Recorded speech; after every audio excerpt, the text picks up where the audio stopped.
hay unos tecleros que están que escriben, me acusan de cierta vaina con respecto al rock subterráneo y si me puedes apoyar a una charla, ¿no? Y conversar con el que quiera ir y cuestionar.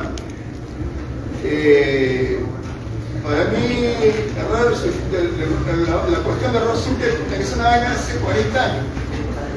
O sea, yo lo veo tan lejano ya. Y sacando la perspectiva temporal de los 80 hacia atrás, o sea, si nos podemos hablar de algo, estábamos hablando de la Segunda Guerra Mundial. Entonces, es algo pues, que dada la coyuntura y la importancia o la repercusión que tuvo el rock en su época, que 40 años, 30 y tantos años después, o sea, se sigue hablando, ¿no? Pero ¿cuál es la cuestión acá?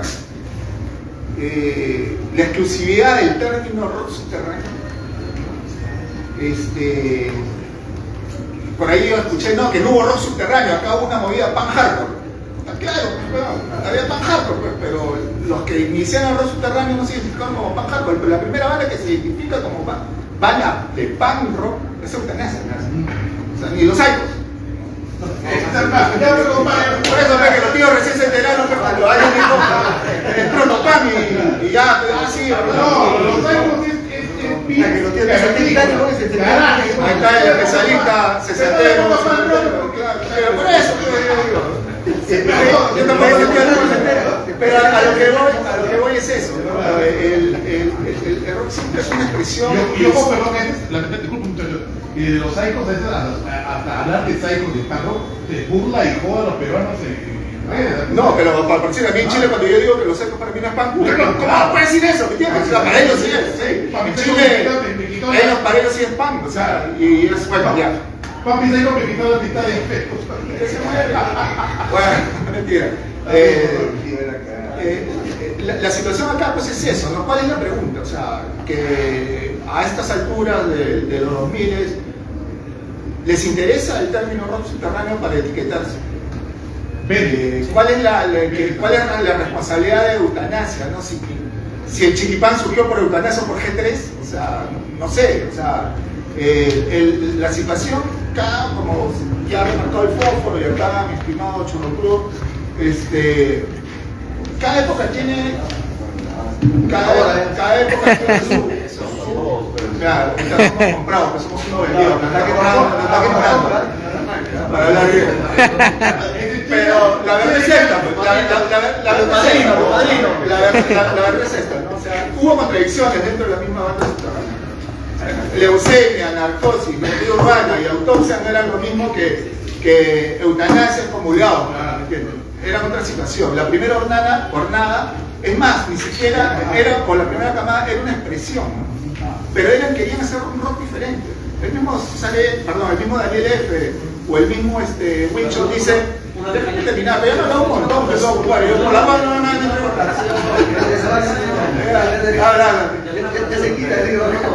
la verdad que, o sea, dentro de esas historias, que es muy cierto, hay que dejar bien claro que la primera camada, como se le llama, no solamente tenía una cuestión bastante acerada con lo que es la onda, ¿no?, de las luchas y la identidad, ¿no? Había muchos que solamente querían hacer rock en castellano, y eso también es valedero. Está bien, porque en ese tiempo, en los 81, los 83, casi la mayoría de bandas todos cantaban rock en inglés, que también es valedero, normal. Y había gente que quería hacer rock en castellano. Yo creo que incluso me atrevo a decir que bandas como Leucemia eran bandas de pop, eran una banda pop con influencias punk. Los Narcosis eran una banda punk, pero con influencias pop.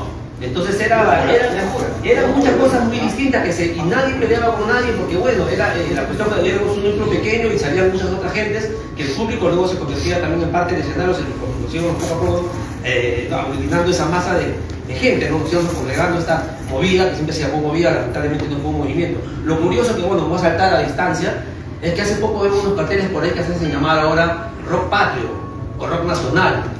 Y bandas punk haciendo eso, ¿no? Mezclados con Amén, con Sed, con Livio, su puta madre, con Jara, bueno, están todos enganchados ahí.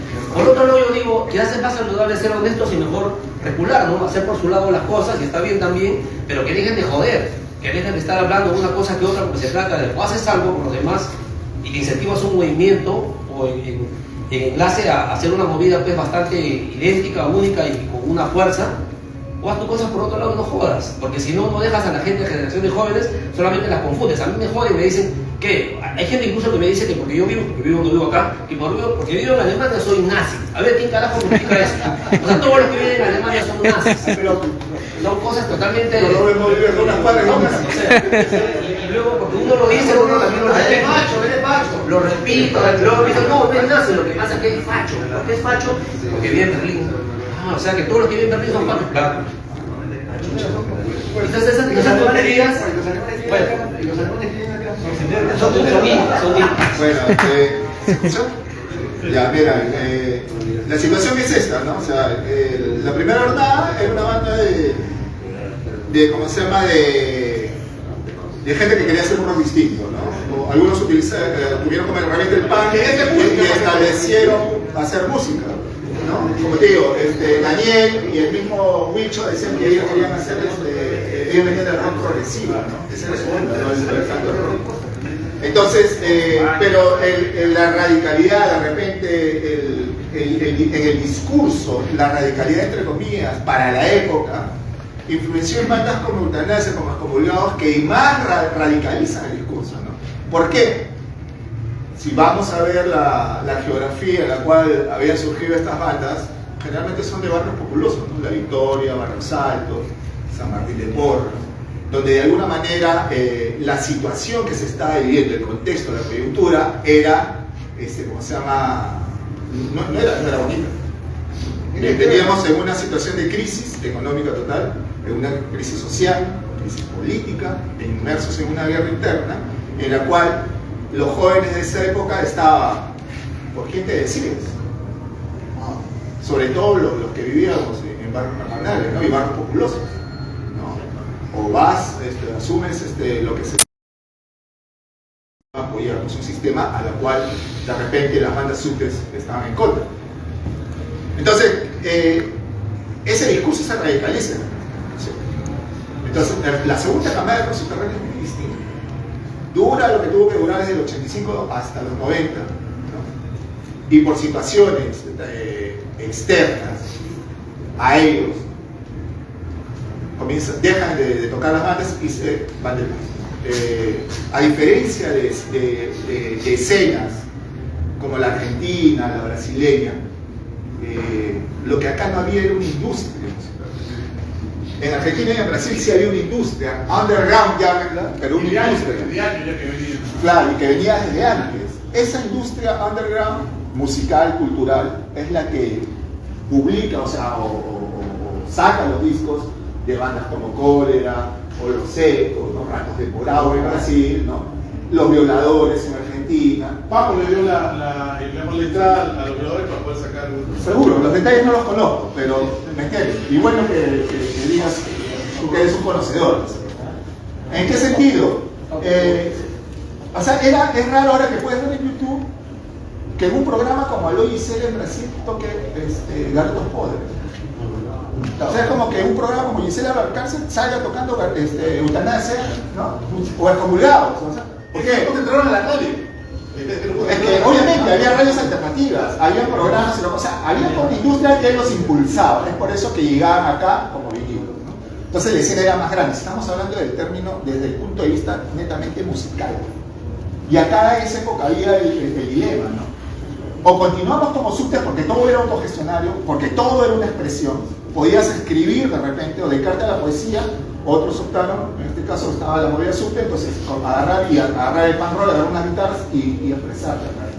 ¿Por qué? Porque había como jóvenes algo que te agobiaba, que era la situación en que te había tocado vivir. En este país, en esa época decíamos este país de mierda, ¿ya? Entonces, y decir las cosas a través de una banda era pues, marcar tu inconformismo. Entonces, ¿qué sucede?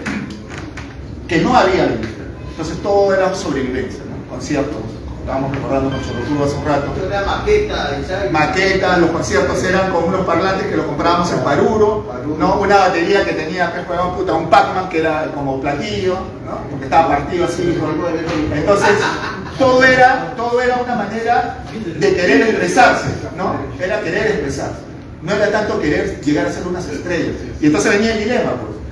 O nos dedicamos realmente a querer asaltar el sistema, meternos dentro del sistema cultural, musical de esos años, no necesariamente suavizando el discurso, pero asaltando, ¿no? Llegando a tocar. Eso lo proponía Voz Propia, ¿no? Voz Propia, que era una música más atilada, más asequible de repente, pero con un discurso... Pues yo, disculpa que te interrumpa, eso justamente se trató en un conversatorio en el hueco. Obviamente. Que se iba a seguir siendo subterráneo y seguir la presión así como la podíamos conseguir y como lo podíamos hacer, o nos convía el sistema. La postura es, si nos vendemos al sistema, vamos a ser traidores, vamos a traicionar nuestra causa, nuestra razón de ser, y nos van a llamar traidores, vendidos o vendepatria. Y por eso no se desarrolla acá esta vaina, así como se desarrolló la industria musical en Brasil o en Argentina. No se toma esa decisión, se toma lo que yo recuerdo en este conversatorio que se hizo en el hueco, no sé si fue el año 93, ¿de acuerdo? ¿Tienes de acuerdo? Antes no estabas acá. El asunto es que no se toma esa decisión y se tira, se pone el freno y la vaina sigue como sigue. Nada más. Bien, Pero mira, para no olvidarme, con respecto a ese punto que habla él, hay las tablas que se arrastraron desde los 80.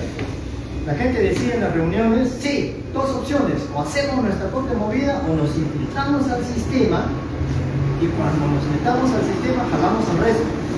Eso ha sido todos los 90 hasta el 2000. Ser masivo. Claro. O ser masivo o ser había subterráneo. problemas, si lo pongo no como ejemplo, ni me quiero pintar de mate, tampoco está acá para que él hable. César N. Cuando César N. comenzó a entrar comercialmente al sistema, la misma gente de La Mancha se le iba al cuello. Vendido, traidor, oye, vendido, veré. Pero si se habían puesto de acuerdo en eso, ¿cómo es que le atacas ahora el pata? Y César N. a mí me da mucha pena porque él era un convencido de que esto funcionaba. Él era un convencido de que ser subterráneo, como cuando tenía 16 años, podía seguir siéndolo a los 35, 40, 50 años.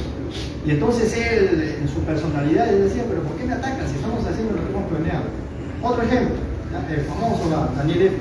Sí, muchachos, sí hay que infiltrarnos al sistema, de ahí jalamos todo. Y cuando en el 95 se agarraron la leucemia y comenzó a hacer actividad con todas esas cosas, llegó al 2000, se volvió estrella, no jalaban ni mierda, no jalaban nada, se volvió estrella. Y más bien le metió cabe a todas las bandas conocidas y para ver, para solo figurar. Y eso no lo digo yo, lo hizo la gente electrónica, del pueblo, los temas. Lo dice Evo Inocente, ahí está su ex bajista. Yo también fui testigo indirecto, ¿no?, de las tocadas en el Voladino, en la zona norte de eso. Pues ese pata no quiere que toque Evo Inocente. Si toque Evo Inocente yo no toco. Y es así como lo uso. ¿Y dónde quedó eso de que vamos a ayudar, qué sé yo? Gente famosa como él que ahora es, por ejemplo, decidió pasarse al otro lado. Entonces, el raje entre la gente siempre ha existido. Y esas contradicciones la gente nunca las superó. Una de las razones es porque siempre había gente nueva intentando recrear lo de antaño, y la otra es que la misma gente no conoce su historia. La gente conoce mucho del rock del sur de los 80, como libros de Fabiola, qué sé yo, pero de los 90 la gente no conoce nada. Se repetían esas viejas taras una y otra vez, ¿no? Habría que ver ahora qué es que ha sucedido.